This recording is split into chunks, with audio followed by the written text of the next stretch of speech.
Hi, welcome back to 7mm Sidings. Right, I've been asked to build some Grampus kits. I've got a couple of kits that I was going to build, so I'm going to make a start on them. I don't know if I'll be able to get it all into this video or whether I might split it between 2 or 3 videos. We'll see how it goes. I'm going to cut out all the boring bits, obviously, of glue this side to this side and this side to this side, because the instructions are fairly simple and make everything fairly obvious.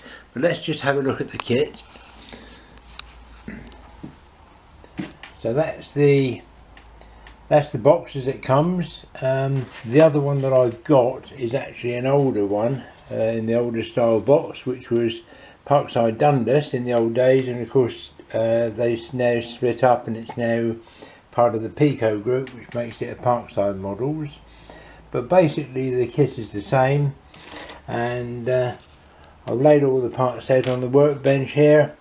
That's frightened me enough. It's like opening a box of spiders, so I might put it away and give up. But no, we'll have a look and see how it comes out. But in the meantime, let's run some trains and then we'll come back to this in a minute. Starting off at 7mm Sidings, and we've got something coming through on the middle road.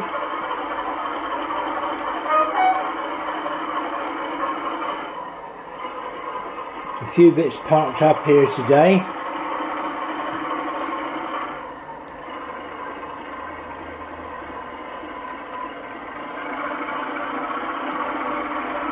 And it's the Network Southeast 33.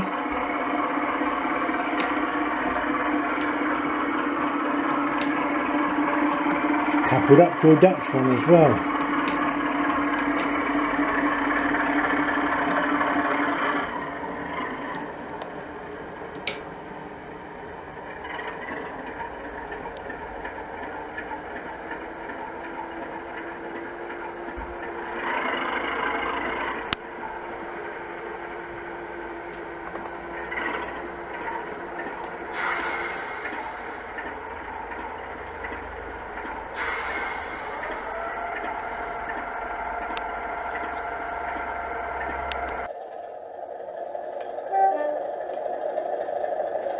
Got something coming through, and it sounds like a 25 by the hooter. So yeah, indeed it is.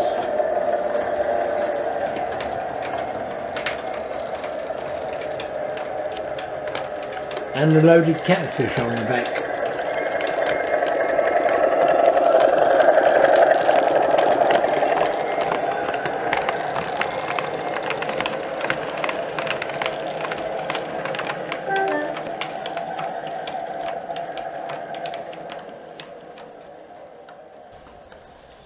So the first problem I've encountered is that the original kit was black plastic and the new one is actually in a grey. So that's actually what I want for the Dutch livery. So what I'm going to have to do now is give that a coat of grey, just the sides. Next job I've done is to give the what was black a coat of grey. It's only hand painted, just grey Humbrol paint. It's going to be weathered anyway, so you won't actually see the difference in them. And the first job, it says on the instructions, is to fit the coupling. So I've done that, and they've got the little spring on the back, and the you turn the tag over. So the couplings are fitted now, and the next job is to assemble the sides, I believe. So the next job on assembly is to glue the sides to the base. I use Slater's plastic weld, which I find very good. Is that Slater's? May not be Slater's, but I use plastic weld or something like that. And I keep it in a lump of foam so it can't fall over quite so easily. And today I'm also putting it inside the box so that there's even less chance of it falling over.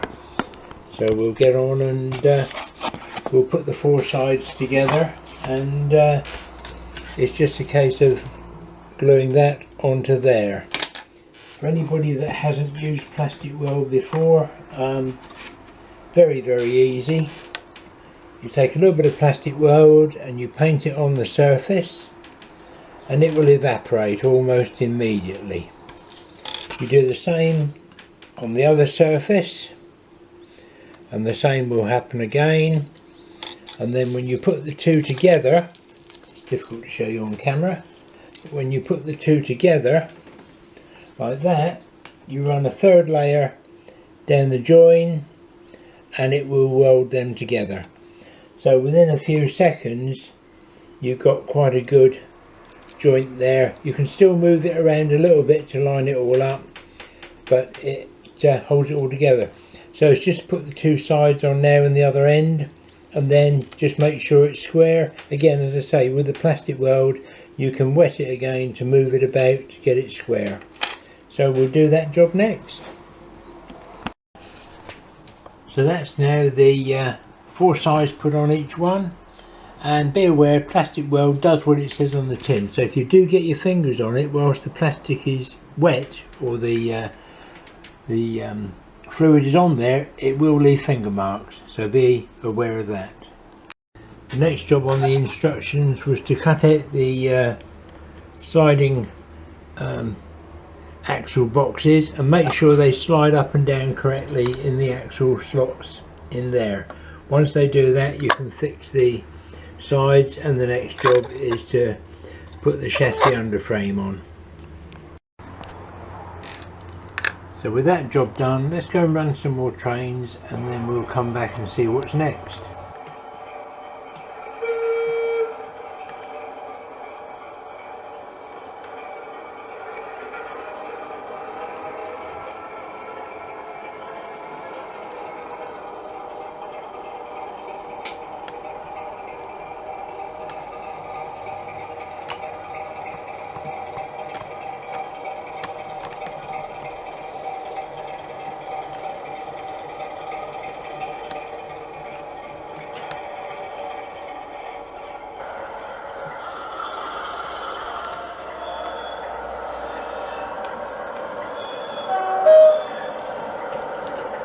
Something coming through. Oh. 47199.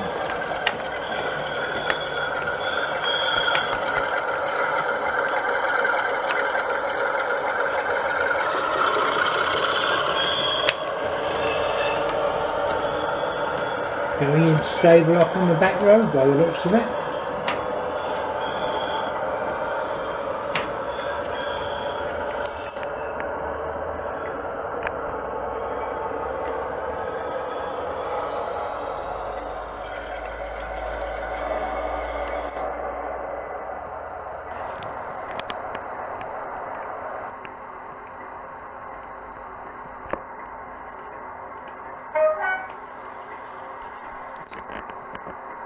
Looks like the 33 is going to move off now with the wagons from Bridge End Sidings.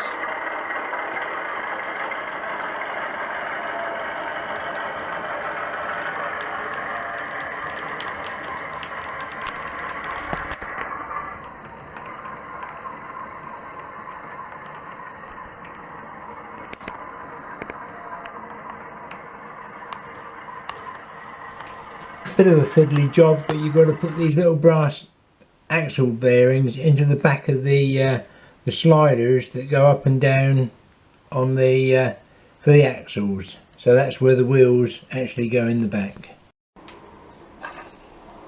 The next job's a little bit more tricky because it says add super glue to the axle box ends. I've done that there, and then put the axle box covers on. So that, as I say, a little bit more tricky, and then I'll have to hold that now, so I'll switch the camera off. Next job was to fit the brake rigging, but as you can see they are slightly different, and the newer brake rigging does not have the support bar that the older brake rigging has got. So it meant that I'd actually put the chassis supports in the wrong wagon, not realising when I did it. So I've had to swap those over, so be aware that if you're building two kits together they are slightly different.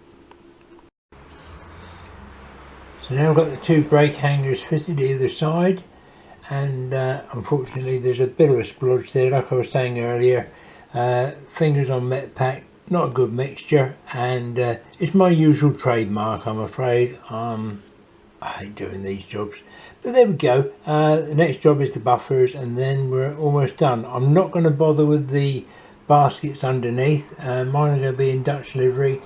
I don't know, they may have been removed by the time we got to Dutch livery, but I'm not going to bother with them anyway because they're a bit of a faff and nobody will see them. So there we go. It's taken me about 2.5 hours in real time.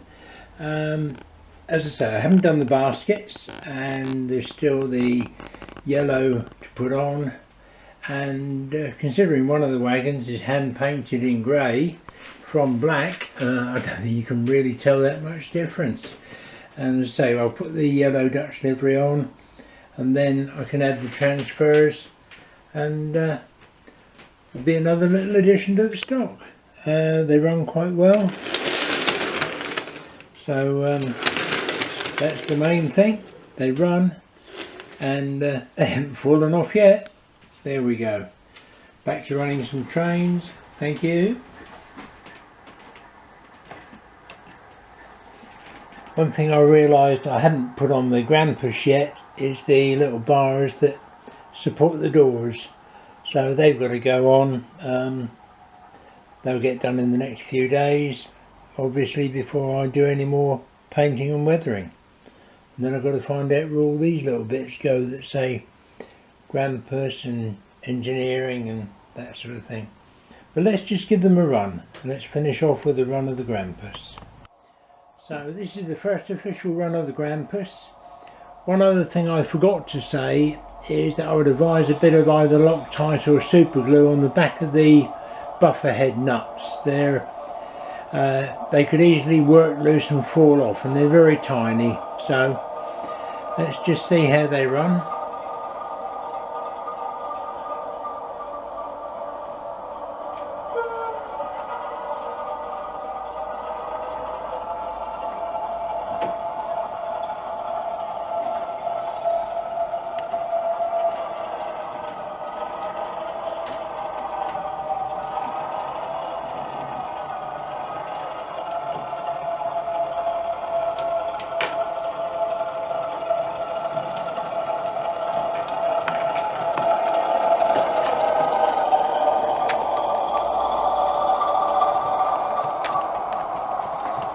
Still got a job to tell which one is hand painted and which one is original, but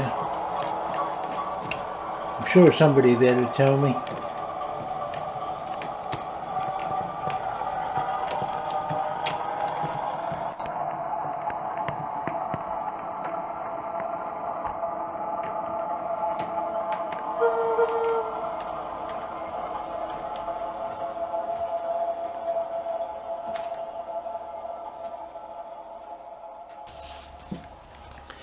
Okay, so there we have it. I know, change of shirt, got a bit hot out here, so changed the shirt since the opening. But yeah, thanks very much indeed. I hope you've enjoyed that, and the next one, or the next job, I don't know if it'll be in the next video or not, will be to paint the Dutch livery and add the transfers.